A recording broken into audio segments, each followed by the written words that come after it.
Hello class. Today we're going to work on chapter 28. It's a relatively short chapter and basically explains unemployment and how we measure the unemployment rate. So we're going to see how is unemployment measured, what is the natural rate of unemployment, and why are there always some people unemployed. We're going to look at a little bit how unemployment is affected by unions and minimum wage, and we're going to see the idea about the theory of efficiency wages. So every month, the Bureau of Labor Statistics, which is run by the US Department of Labor, sends out a survey. And it surveys about 60,000 households in the US. And what they do is that they basically ask in that survey, to anyone who's above the age of 16 or older, whether they're working or if they're not working, what are they doing? Are they looking for a job or are they not looking for a job? So after the survey comes in, and this is done every month, the BLS divides the population into three groups. The first group is employed. These are people who are either they're working, they're paid employees, or they're self-employed, or they are unpaid workers in a family business. The second group is unemployed workers, people who are not working, but they have been looking for a job for the past 4 weeks. So this is an important number, 4 weeks. That's the cutoff point. If someone looked for a job 6 weeks ago, then that person is not considered unemployed. But if someone is looking for a job for the past 4 weeks, then they're considered to be unemployed.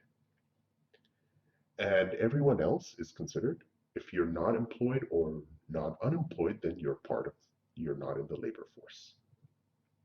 So the labor force in the US is the total number of workers, which is the sum of employed and unemployed workers. So the unemployment rate is calculated in the following way. It is the percentage of the labor force that is unemployed. So that's the formula for unemployment rate.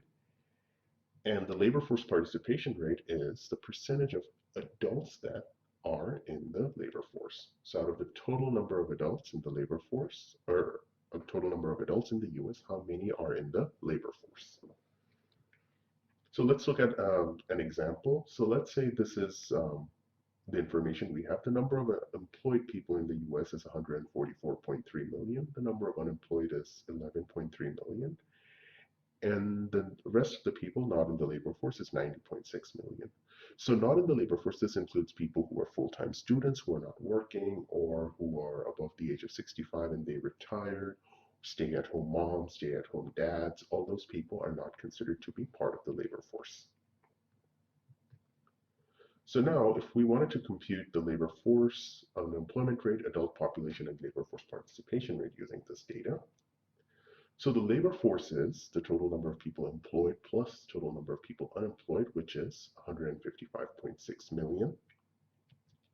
The unemployment rate is out of the proportion of people in the labor force, what is the percentage of people who are currently not working and are looking for a job? So it's 11.3 million out of this 155.6 million, so it's about 7.3%. The total population of adults is the total number of people in the labor force and the total number of people not in the labor force, which is 246 million. And so the labor force participation rate is the proportion of adults who are either working or are looking for a job. And so from this number, we find that it's about 63%. So out of the total number of adults in the US, 63% of the adults either work or are looking for a job.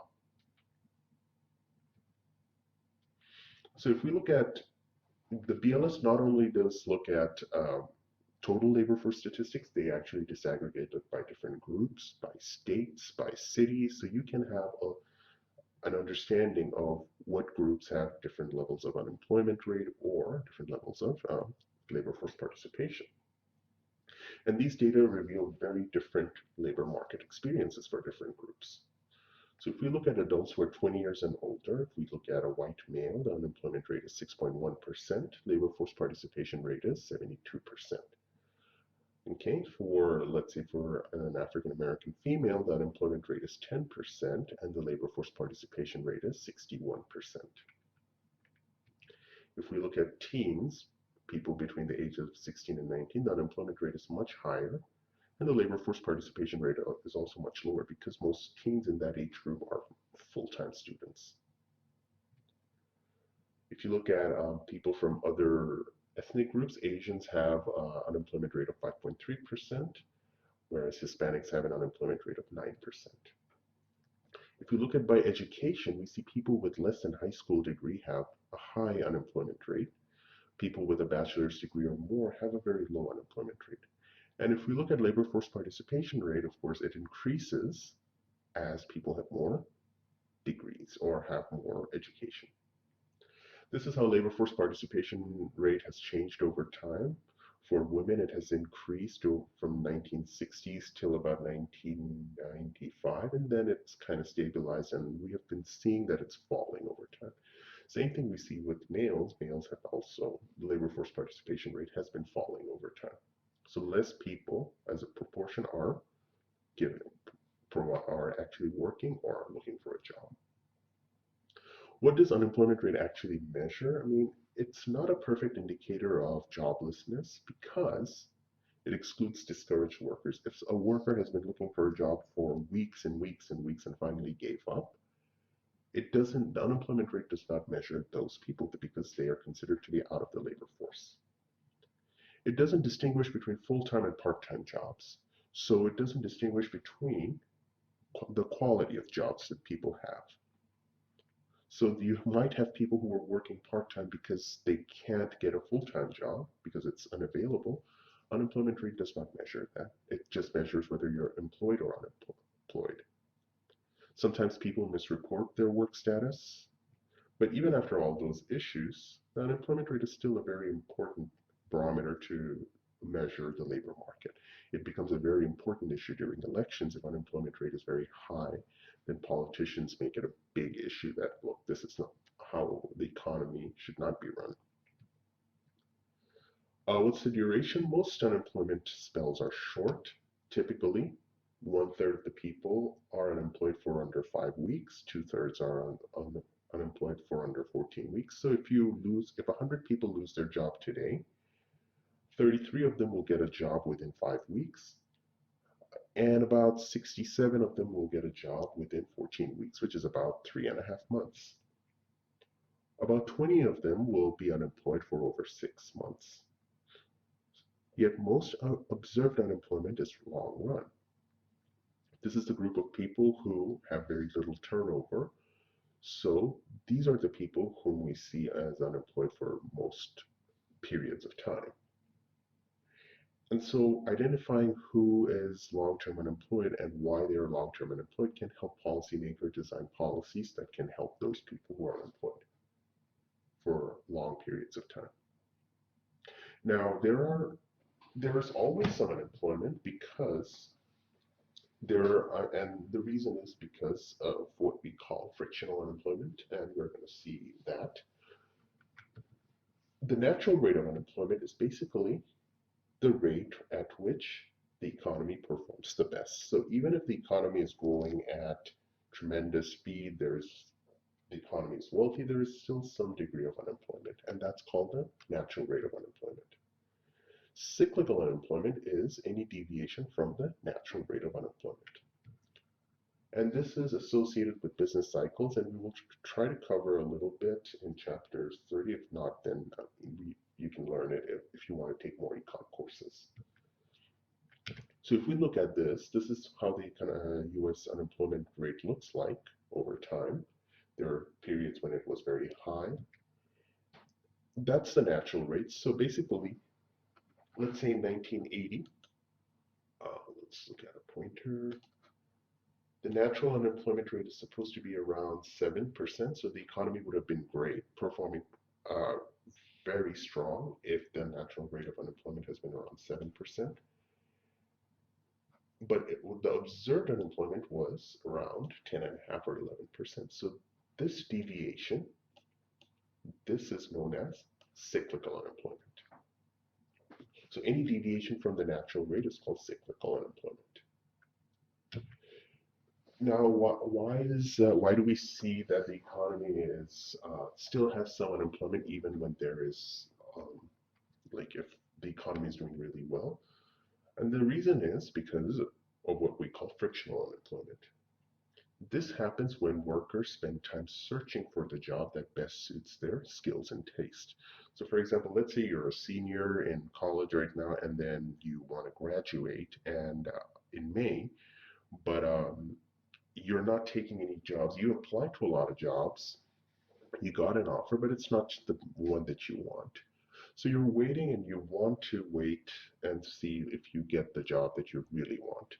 So, in effect, you are unemployed, you're looking for a job, but you're confident that you will get a better job. And this is short term for most workers. The other kind is structural. This is when there are fewer jobs than workers. So there's fewer jobs to go around and there are more workers. And this is usually longer term. And this is when people don't have maybe the right set of skills in the job market. So workers have different tastes and skills, and sometimes jobs have different requirements.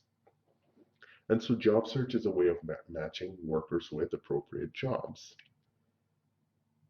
And there are things that we call sectoral shifts, which causes changes in the composition of the economy. So, for example, North Carolina was a big clothing manufacturer back in the day, but then because of changes in the economy, that industry no longer exists in North Carolina. So a lot of people who were working in that industry became unemployed. So the economy, that kind of shifts, they displace workers, and now they must search for new jobs that fits their skills and tastes. And so the economy is always changing, so frictional unemployment is always there. And so you must do certain things to keep yourself, probably train or acquire new skill sets so that you get jobs. And so there's always going to be some frictional unemployment because of that. The industry where you're working may disappear, and so you must find another job somewhere else. How does government help reduce unemployment rate? Well, there are government employment agencies that provide information to job vacancies, and they help to match workers with jobs. There are public training programs that aim to equip workers from declining industries to other industries where there is a need for people.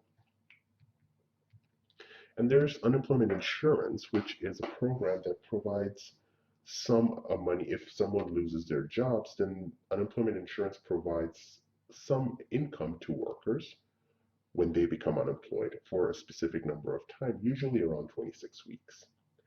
Unemployment insurance does increase frictional unemployment in a way because unemployment insurance ends when a worker takes a job. So if a worker just lost their job, they may not search for a job right away. They might wait for, let's say, up till the week 20. They're getting some income. It's not their full income, but about 60% of their, it could be at most 60% of their wages. So why would you lose that opportunity? So what they do, what a lot of workers, not all of them, but of some workers, they might have less incentive to search really hard to find a job until when the deadline approaches of them losing their unemployment insurance. So that's when they're like, okay, now I got to find a job, and now I got to make sure that, because I'm going to run out of this money soon, so I must look for a job now. The benefits are it reduces uncertainty over income. So if you lose your income or if you lose your job, you don't fall into poverty right away. It gives people more time to search for a job that better suits their taste and their skills. But it also may be misused by some people. They might just wait until the last minute to find a job and get the benefits of unemployment insurance. Now, there's another kind, it's called structural unemployment. Structural unemployment happens if this is the demand for labor workers, that's the supply of workers. If that's the wage, it normally happens if there's not enough jobs to go around. And this normally happens when the wage is kept above equilibrium. So even though the equilibrium wage is WE, for some reason wage is actually kept at W1. So we have some degree of unemployment like that. So there is more workers who are willing to work, less demand for workers, and so there is unemployment there. So there are three reasons for this. One is minimum wage, and we talked about this in chapter 6. Minimum wage may keep some workers from not working because there is not enough demand for their work. But this group is small part of the labor force. It's not.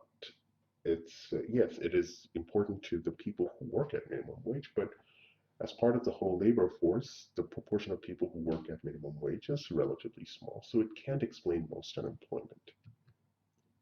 Unions do affect it. Union is a worker association that bargains with employers over wages, benefits, and working conditions.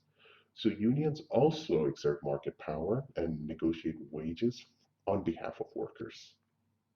And it is usually a typical union worker earns about 20% higher wages than a non-union worker.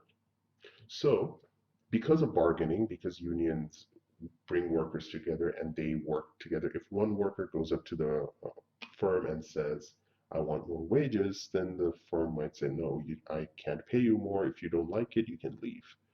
But if all the workers band together and go to the firm or the owner and say, we want higher wages, the firm cannot fire all of them because recruiting all those workers for, like it can take a long time. It can be a very costly process. So firms might ask for, okay, well, all right, we're going to pay you more, just stay.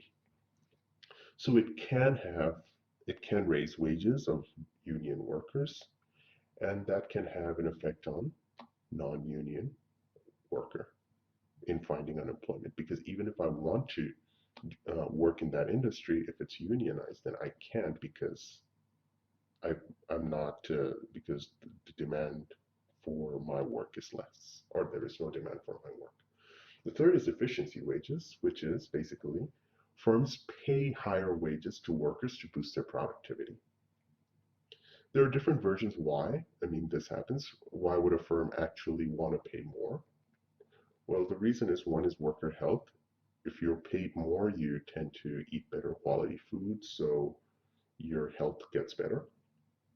Worker turnover decreases because if you're already paid a high amount, why would you want to leave? You want to stay um, in that with that employer as long as possible. Worker quality is higher. If I get paid more, I get to work more. I'm more productive because I don't want to lose this job. And worker effort is also more because I since I don't want to lose the job, I am going to work as hard as possible to make sure that the boss knows that I'm working hard. So these are some theories why wages are kept above equilibrium wage, and that's why we see some degree of structural unemployment. Right, so that's all we have for our unemployment chapter.